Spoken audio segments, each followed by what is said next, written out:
जब हम महाकवि कालिदास को पढ़ते हैं, उसका रघुवंशम देखते हैं, तो उसमें तो उन्होंने गजब ही कर दिया।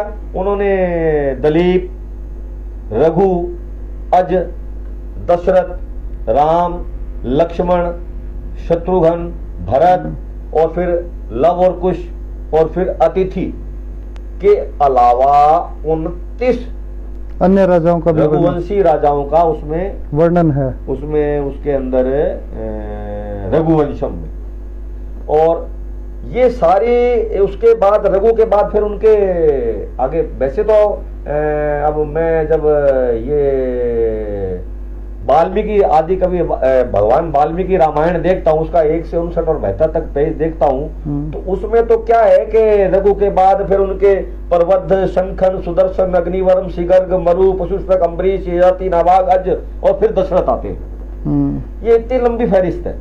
लेकिन अब जैसे इसको महाकवि कालिदास को पढ़ते हैं, उसका जब रघुवंशम पढ़ते हैं, तो कालिदास ने क्या किया कि कालिदास को लगा कि मेरे से पहले भगवान वाल्मीकि ने जो रामायण लिखी है उसमें उन्होंने राम के चरित्र का वर्णन किया है। तो उन्होंने कहा कि अब मेरे को तो एक रास्ता मिल गया है गुरु से, तो उन्होंने पूरे रघुवंश का वर्णन किया।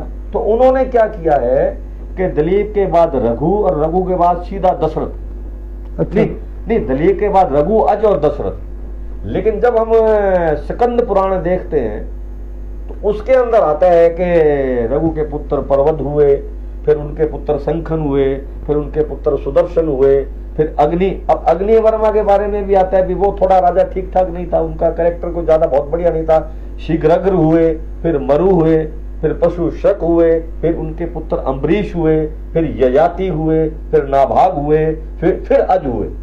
उसके बाद दशरथ और फिर वही राम के बाद फिर उनसे छोटे भरत थे, उनसे छोटे लक्ष्मण और उनसे छोटे शत्रुघ्न, और फिर आगे वो चला।